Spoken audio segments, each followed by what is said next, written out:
మీ మోకాల నొప్పులకు ఎటువంటి సర్జరీ లేకుండా ఎపియాన్ పెయిన్ క్లినిక్ అందిస్తున్న అత్యాధునిక చికిత్స.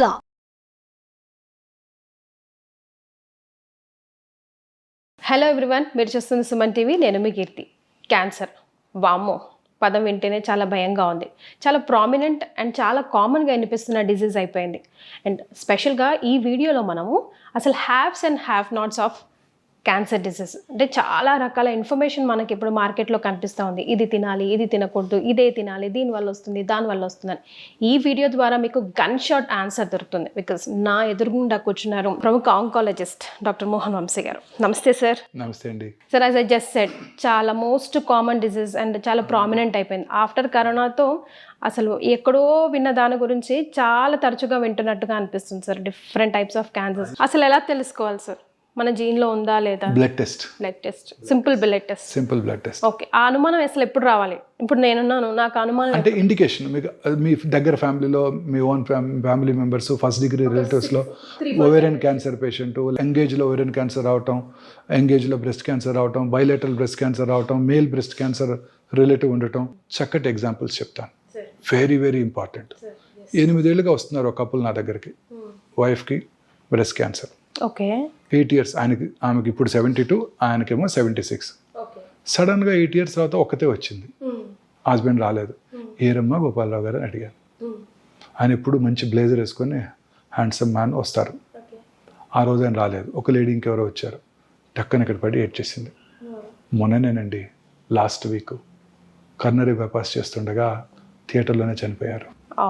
అప్పుడు కూడా టెస్ట్ చేసుకున్నాం. She was due for her test. She came రిలీజియస్గా చెకప్కి వచ్చింది ఆవిడ. అప్పుడు కూడా నార్మల్గానే ఉన్నారు ఆవిడ. పెట్ స్కాన్ చేసాం, నార్మల్గానే ఉన్నారు. 4 months తర్వాత క్యాన్సర్ తిరిగి వచ్చిందండి. Mental trauma. ఇంకొక పేషెంట్ అండి, వెరీ రిచ్ లేడీ, 12 years అయిపోయింది క్యాన్సర్ ట్రీట్మెంట్ చేసేసి. కొడుకు పెళ్ళికి పిలిచారు. నేను మా ఆవిడ కలిసి ఇద్దరు వెళ్ళాం. హ్యాపీగా ఎంజాయ్ చేసాం. 2 years తర్వాత క్యాన్సర్ తిరగబెట్టింది. On closer enquiry sons divorce. హ్యాపీగా ఉండడు కానీ లోపల బాధ ఉంటుంది కదా సార్, ఎట్లయినా. అదే, వీటన్నిటి నుంచి మనం దూరంగా ఉంటే, పక్కింట్లో పిల్లాడికి ఎంబీబీఎస్లో సీట్ వచ్చింది, మన అబ్బాయికి రాలేదు, వాళ్ళకి మనకన్నా పెద్ద కారు ఉంది, వాళ్ళకి మనకన్నా ఎక్కువ ఇన్కమ్ ఉంది, మనకి తక్కువ ఉంది, మనతో కలిసి చదువుకున్నాడు, ఇలాంటి బాధలు లేకుండా, వాడికి మెడికల్ ప్రాక్టీస్ ఎక్కువ ఉంది, నాకు తక్కువ ఉంది, వాడు మంచి హాస్పిటల్ కట్టుకున్నాడు, నేను ఇంకా జాబ్ చేస్తున్నాను అనుకోకుండా మనం హ్యాపీగా ఉన్నట్టయితే ఏ జబ్బులు రావండి. ఇంకొక వెరీ ఇంట్రెస్టింగ్ ఎగ్జాంపుల్ చెప్తానండి. ఒక పేషెంట్కి మెలనోమా వచ్చిందండి. మెలనోమా అంటే తెలుసు కదా, స్కిన్ క్యాన్సర్. క్యూర్ అయిపోయింది. 20 years అయిపోయింది క్యూర్ అయ్యి. ఓకే, 20 years తర్వాత రోడ్ ట్రాఫిక్ యాక్సిడెంట్స్లో బ్రెయిన్ డెడ్ అయ్యారు. యుఎస్లో ఇది. అప్పుడు అతని కిడ్నీస్ తీసి ఇంకొకరికి ట్రాన్స్ప్లాంట్ చేశారు. కిడ్నీ ట్రాన్స్ప్లాంట్ చేస్తే వాట్ ఈజ్ అవర్ న్యాచురల్ ఇమీడియట్గా మనకి జరిగే ప్రాసెస్ ఏంటండి? ఆ రెసిపియంట్లో కిల్లర్ సెల్స్ ఉంటాయి, T cells అంటాం. ఆ T cells will mount an immune response against the grafted kidney. Transplanted kidney మీద ఎఫెక్ట్ చూపించి ఆ కిడ్నీని పుష్ చేసేస్తాయి. అందుకని ప్రతి ట్రాన్స్ప్లాంట్ పేషెంట్కి కూడా ఇమ్యూనో సప్రెసివ్ థెరపీ ఇస్తారు. ఓకే, కిడ్నీ ట్రాన్స్ప్లాంట్ చేసుకొనివ్వండి, హార్ట్ ట్రాన్స్ప్లాంట్ చేసుకొనివ్వండి, లివర్ ట్రాన్స్ప్లాంట్ చేసుకొనివ్వండి, వాళ్ళందరికీ కూడా ఇమ్యూనో సప్రెసివ్ థెరపీ ఇస్తారు. ఇమ్యూనో సప్రెసివ్ థెరపీ ఇచ్చినప్పుడు ఇమ్యూనిటీ తగ్గుతుంది కదా. ఇమ్యూనిటీ తగ్గినప్పుడు ఈ రెసిపియంట్కి మెలనోమా వచ్చింది. అంటే 20 ఏళ్ళుగా ఈ మెలనోమా కణాలు, స్కిన్ క్యాన్సర్ కణాలు కిడ్నీలో ఉన్నాయి. ఈయనకి ట్రాన్స్ప్లాంట్ చేసినప్పుడు ఇమ్యూనో సప్రెసివ్ థెరపీ ఇచ్చినప్పుడు ఆయనకి మెలనోమా వచ్చింది. అంటే immunity plays a very major role అండి. ఇప్పుడు ఇమ్యూనోథెరపీ అనేది వెరీ ఎక్స్పెన్సివ్ మెడిసిన్. ఇమ్యూనోథెరపీ ఏం చేస్తుందంటే, ఈ మన T cells అని చెప్పాను ఇందాక, కిల్లర్ సెల్స్, అవి మన బాడీలోకి వైరస్ వచ్చినా, బ్యాక్టీరియా వచ్చినా, క్యాన్సర్ కణం వచ్చినా, లేదా ఒక ఆర్గాన్ని ట్రాన్స్ప్లాంట్ చేయించుకున్నా, అవి they mount a response and try to kill that. Okay, cancer is very smart. Cancer cells are much smarter than scientist. అవేం చేస్తాయి? ఈ కిల్లర్ సెల్స్ని బ్లాక్ చేస్తాయి. ఇమ్యూనోథెరపీ ఏం చేస్తుందంటే మాస్క్ చేస్తాయి, వీటిని అన్మాస్క్ చేస్తుంది. అంటే ఏ రిసెప్టార్స్లో అయితే క్యాన్సర్ సెల్ వెళ్ళి కూర్చుంటుంది, అక్కడ ఇమ్యూనోథెరపీ ఉండి T cellsని యాక్టివ్గా ఉండేటట్టు చేస్తాయి. ఆ T cells వెళ్ళి ఆ క్యాన్సర్ని కిల్ చేస్తాయి. T cells యాక్టివేట్ అవ్వాలంటే ఏం చేయాలి? ఇమ్యూనోథెరపీ ఒకటే కాదు, మన న్యాచురల్ ఇమ్యూనోథెరపీ. సంతోషంగా ఉండటం, మానసికంగా ప్రశాంతంగా ఉండటం, చక్కగా నిద్రపోవటం. Sleep is a very important immune booster. కానీ ఈ మధ్య చాలా కేసెస్ ఉన్నాయి సార్, స్లీప్ డిసార్డర్ పిల్లల్లో పెద్దల్లో అందరిలో కూడా. రోజుకి 7-8 గంటలు కనుక ప్రశాంతంగా నిద్రపోతే ఏ జబ్బులు రావండి. ఆ రోజంతా కూడా తర్వాత హ్యాపీగా ఉంటే కరోనా రాదు, కరోనరీ ఆర్టరీ డిసీజ్ రాదు, సెర్బ్రోవాస్కులర్ యాక్సిడెంట్ రాదు, క్యాన్సర్ కూడా రాదు. ఏది రాదు. సో ఇవి చాలా ఇంపార్టెంట్. మానసిక ఆందోళన, తర్వాత స్ట్రెస్ మేనేజ్మెంట్, రెగ్యులర్ ఎక్సర్సైజెస్, ఇవన్నీ. తర్వాత ఈ ఇండస్ట్రియల్ పొల్యూషన్ అండి, aluminium industry, rubber industry, dye industry, batteries, nickel cadmium batteries, uranium, మొన్న యురేనియం మైనింగ్ని ఆంధ్రప్రదేశ్లో అడ్డుకున్నారు. ఇవన్నీ కూడాను టాక్సిన్స్ ఏనండి. రెగ్యులర్గా బార్బర్స్ రోజు ఒక 2-3 డై వేశారనుకోండి, అది కూడా టాక్సిటీ. వాళ్ళు ఇన్హేల్ చేస్తారు కదా. ఫార్మాస్యూటికల్ ఇండస్ట్రీ అండి, తెలియకుండా వాళ్ళు ఇన్హేల్ చేస్తారు, ఏరోసాల్ ఎఫెక్ట్ అంటాం. వాళ్ళు ఇన్హేల్ చేస్తారు. ఇన్హేల్ చేసినప్పుడు లాంగ్ టర్మ్, ఇప్పుడు నేను మేనేజరియల్ పొజిషన్లో ఉన్నాను, నేను ఇప్పుడు ఆఫీస్లో కూర్చుంటాను, బట్ 10 ఏళ్ల క్రితం నేను ఎక్స్పోజ్ అయ్యాను పారాసెటమాల్కో ఏదేనుకో ఏదో ఒక మెడిసిన్కి. I'm seeing so many patients now. అందరూ 50-60s టాప్ మేనేజరియల్ పొజిషన్లో ఉన్న ఫార్మాస్యూటికల్లో కంపెనీస్లో పనిచేసే ఎగ్జిక్యూటివ్స్, మేనేజర్స్, అందరిలో ఇప్పుడు చాలా మందిలో క్యాన్సర్ చూస్తున్నానండి. ఇప్పుడు ఎక్కడ పనిచేసామంటే అది ఫలానా pharmaceutical industry. Hyderabad is the world capital of pharmaceutical industry. So no wonder we are getting so many patients from this pharmaceutical companies. తర్వాత sun exposure is very important for us. సన్లైట్కి ఎక్స్పోజ్ అవ్వకపోతే అనేక రకాలైన అనర్థాలకు దారితీస్తుంది. అలా అని చెప్పి ఓవర్ ఎక్స్పోజర్ టు సన్ కూడా డేంజరస్. స్కిన్ క్యాన్సర్స్ వచ్చే అవకాశాలు ఉంటాయి బిఫోర్ 10. ఓవర్ ఎక్స్పోజర్ డేంజరస్, అసలు ఎక్స్పోజర్ అవ్వకపోవడం కూడా వెరీ డేంజరస్. ఇంత సన్లైట్ ఉండి మనం ఎక్స్పోజ్ అవ్వకుండా విటమిన్ డి సప్లిమెంట్స్ తీసుకుంటున్నాం అంటే ఇమాజిన్. సప్లిమెంట్ అంటే గుర్తొచ్చింది కదా సార్, సప్లిమెంట్స్ తో కూడా క్యాన్సర్ కి సైడ్ ఎఫెక్ట్స్ ఉంటున్నాయి అంటున్నారు, నిజమేనా సార్? అలానే లేదండి, అన్ని సప్లిమెంట్స్కి ఏం లేదు, అన్ని ఏటికి లేవు. తర్వాత క్యాన్సర్ రాకుండా చేసుకోవడానికి ఇంకొక ఇంపార్టెంట్ మెజర్ ఏంటంటేనండి రెగ్యులర్ స్క్రీనింగ్. మొన్ననే Zerodha stock broking app CEO had a podcast with bill gates. అప్పుడు ఆయన మీ హెల్త్ ఎలా మెయింటైన్ చేసుకుంటారని అడిగారు మిస్టర్ కామత్ ఆయన్ని. అడిగితే అప్పుడు ఈ side I do a test called గ్రెయిల్ అన్నారు ఆయన. గ్రెయిల్ GRAIL. గ్రెయిల్ actually is a companies name. Test పేరేమో గ్యాలరీ. ఆ టెస్ట్ చేసుకుంటే, బ్లడ్ టెస్ట్ చేసుకుంటే నియర్ ఫ్యూచర్లో 50 టైప్స్ ఆఫ్ క్యాన్సర్ వచ్చే అవకాశాలు తెలిసిపోతాయండి. ఇంకా లేదు, ఇండియాలో అవైలబుల్ లేదు. బట్ ఇప్పుడు కొత్త కంపెనీస్ చాలా వచ్చేసాయి. ఇజ్రాయలీ బేస్డ్ టెక్నాలజీ ఒకటి మనకి ఇండియాలో అందుబాటులోకి రాబోతుందండి. సలైవా నుంచి you spit and you test the spit, you can predict 77 cancers. Oh my god. Okay, at least we are developing in such a way. అది కనుక వచ్చే సూచనలు కనుకున్నట్టయితే అప్పుడు రెగ్యులర్గా స్క్రీనింగ్ చేసుకోవచ్చు. మీరు అన్నారే నాకు ఏమీ తెలియకుండా చివరి స్టేజ్లో వచ్చేసిందని, దాన్ని మనం ప్రివెంట్ చేయవచ్చు. సార్ ఏ ఏజ్ నుంచి చేసుకోవాలి? సో ఫర్ ఎగ్జాంపుల్ స్క్రీనింగ్ అంటే ఫర్ ఎగ్జాంపుల్ అన్నిటికీ లేవండి. విమెన్లో బ్రెస్ట్ క్యాన్సర్, సర్వైకల్ క్యాన్సర్కి primary prevention vaccine, secondary prevention కూడా ఉంది. సర్వైకల్ క్యాన్సర్కి ఏంటంటే ప్రొలాంగ్డ్ ప్రీ క్యాన్సరస్ ఫేజ్ ఉంది. సో ముందుగా పాప్స్మియర్ టెస్ట్ చేసుకోవడం ద్వారా క్యాన్సర్ అవడాన్ని ముందుగా తెలుసుకోవచ్చు. అప్పుడు సరైన ట్రీట్మెంట్ తీసుకుంటే క్యాన్సర్ రాకుండా చేసుకోవచ్చు. అలాగే బ్రెస్ట్ క్యాన్సర్కి అర్లీగా డయాగ్నోస్ చేసుకున్నట్టయితే క్యూర్ చేసుకోవడానికి అవకాశం ఉంది. యునైటెడ్ స్టేట్స్లో ఇందాక డిస్కస్ చేసాం 1.9 మిలియన్ న్యూ క్యాన్సర్స్ వస్తే క్యాన్సర్ వల్ల చనిపోయే వారి సంఖ్య సంవత్సరానికి ఓన్లీ 63,000. సో క్యూర్కి ఉంది అవకాశం, క్యూర్ ఎక్కువ అవకాశాలు ఉన్నాయి. ఇండియాలో half of the people are dying. 1.4 millions వస్తే 900,000 క్యాన్సర్ వల్ల చనిపోతున్నారు. సో మోర్టాలిటీ మనకి చాలా ఎక్కువగా ఉంటుంది. కారణం ఏంటంటే మనం లేట్గా డయాగ్నోస్ చేస్తున్నాం. సో బ్రెస్ట్ క్యాన్సర్ని మనం ఎర్లీగా గుర్తించాలంటే మ్యామోగ్రఫీ స్క్రీనింగ్ వెరీ ఇంపార్టెంట్.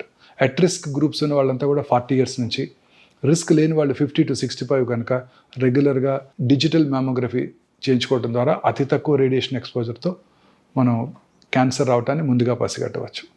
అలాగే క్రానిక్ స్మోకర్స్ అందరూ కూడా లో డోసేజ్ రేడియేషన్తో చేసే CT స్కాన్స్ అందుబాటులోకి వచ్చాయి. 20-30 ప్యాక్ ఇయర్స్ అంటే సంవత్సరాలు తాగిన వాళ్ళు ఈ 6 monthsకి ఒకసారి ఈ లో డోసేజ్ CT చెస్ట్ చేయించుకోవడం ద్వారా, CT చెస్ట్ స్క్రీనింగ్ చేసుకోవడం ద్వారా క్యాన్సర్ అవటాన్ని ముందుగా పసిగట్టవచ్చు. అలాగే పురుషుల్లో ప్రాస్టేట్ క్యాన్సర్ కామన్ క్యాన్సర్ అండి. Second commonest cancer in Indian men is prostate cancer now. Is it sir? Yes. సంవత్సరానికి ఒకసారి PSA టెస్ట్ చేసుకోవడం ద్వారా ఆ క్యాన్సర్ రావడాన్ని ముందుగా పసిగట్టవచ్చు, క్యూర్ అయిపోతుంది. Who is highly prone sir? As we grow old, తర్వాత rich individuals, urban individuals prostate cancer బారిన ఎక్కువ పడుతున్నారు. Second commonest cancer. ఇప్పుడు కాఫీ, టీ అండ్ సిగరెట్ ఇదొక ఫ్యాషన్ అయింది సార్, అది కూడా హైలీ డేంజరస్ ఉంటాయి కదా సార్ అసలు? అదే లాట్ ఆఫ్ దిస్ థింగ్ అంటే anything in moderation is good ma'am, other than this tobacco and alcohol. Male males మెన్లో క్యాన్సర్ వస్తుందండి, breast cancer. Is it sir? Yes 100%. నేను ఎక్కడో చదివాను కానీ అనుకున్నాను. లేదండి, మగవాళ్ళు కూడా బ్రెస్ట్ క్యాన్సర్ వస్తుంది. మన దగ్గర ఉన్నాయా sir? So many cases. Oh my God. Breast cancer రావడానికి ముఖ్యమైన రిస్క్ ఫ్యాక్టరు ఫెమినైన్ జెండర్.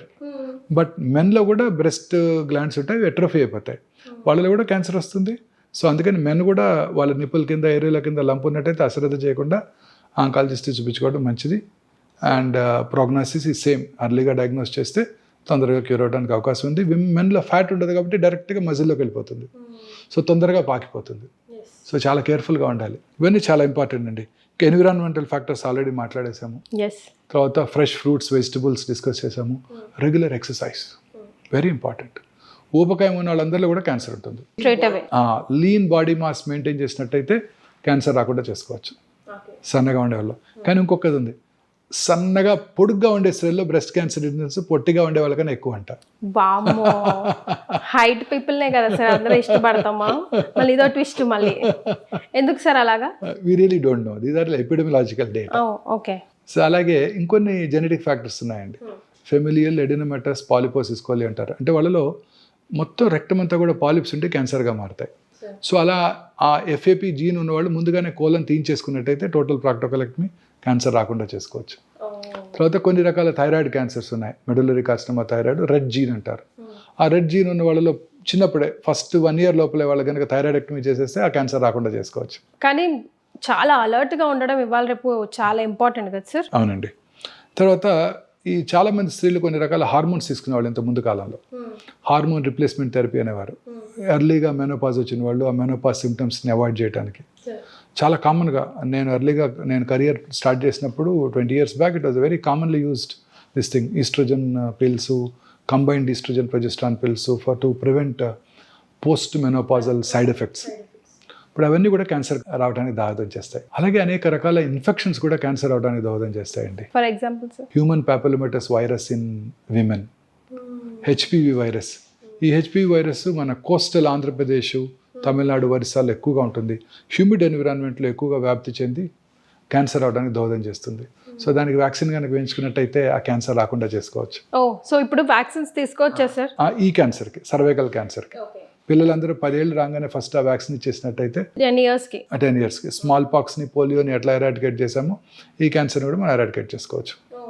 పెళ్ళైన వాళ్ళు కూడా తీసుకోవచ్చు, బట్ ముందుగా లేదని టెస్ట్ చేసుకోవాలి. 1 year పాటు ప్రెగ్నెన్సీ అవాయిడ్ చేయాలి.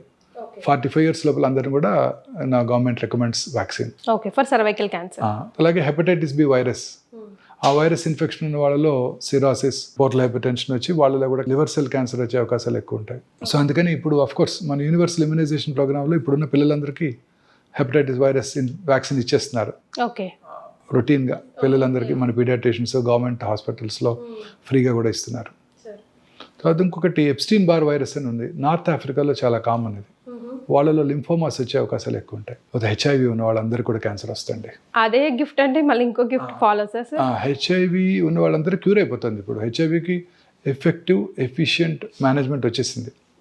ఆ లాంగ్ టర్మ్ హెచ్ఐవి ఉన్న వాళ్ళలో ఇమ్యూనో డెఫిషియన్సీ ఉంటుందండి. ఇమ్యూనో డెఫిషియన్సీ ఉన్న వాళ్ళలో క్యాన్సర్స్ వస్తాయి. మన బాడీలో రెగ్యులర్గా మ్యూటేషన్స్ జరుగుతుంటాయండి. ఆ మ్యూటేషన్స్ కొన్ని క్యాన్సర్కి లీడ్ చేస్తాయి. But body has its own innate capacity to break that chain. అంటే ఆ మ్యూటేషన్ జరిగినప్పుడు ఆ మ్యూటేషన్ని నల్లిఫై చేసే ఎఫెక్ట్ మన బాడీకి ఉంటుంది. ఆ ఎఫెక్ట్నే మనం ఇమ్యూనిటీ అంటాం కలోక్యల్గా, రోగ నిరోధక శక్తి అంటాం తెలుగులో. ఈ ఇమ్యూనిటీ బాగున్నప్పుడు కరోనా రాదు, క్యాన్సర్ రాదు, కరోనరీ ఆర్టరీ డిసీజ్ రాదు, సెరిబ్రోవాస్కులర్ యాక్సిడెంట్ కూడా రాదు. ఈ ఇమ్యూనిటీ బాగుండాలి. ఈ హెచ్ఐవి ఉన్న వాళ్ళ దగ్గరికి ఇమ్యూనిటీ తగ్గిపోతుంది. అందువలన క్యాన్సర్స్ చాలా ఎక్కువగా చూస్తుంటాం వీళ్ళందరిలో కూడా, ఎస్పెషలీ లింఫోమాస్. అండ్ ఇక్కడే ఇంకొక ఇంపార్టెంట్ విషయం చెప్పాలండి. 34 ఏళ్ళుగా ఆంకాలజీ ప్రాక్టీస్ చేశాక నేను కనుక్కున్నది ఏంటంటే, నేను చేసే ట్రీట్మెంట్ కన్నా, అంటే మేము చేసే ఇంగ్లీష్ మెడిసిన్స్, ఈ కీమోథెరపీ, సర్జరీ, రేడియేషన్ అన్నిటికన్నా పేషెంట్ యొక్క మానసిక ప్రశాంతత క్యాన్సర్ రాకుండా, క్యాన్సర్ తిరగబెట్టకుండా క్యాన్సర్ని క్యూర్ చేయడానికి హెల్ప్ చేస్తుందండి. 100%. ఇన్ని సంవత్సరాలు ప్రాక్టీస్ చేశాక, అలోపతి మెడిసిన్ ప్రాక్టీస్ చేశాక నేను తెలుసుకుంది ఇదేనండి.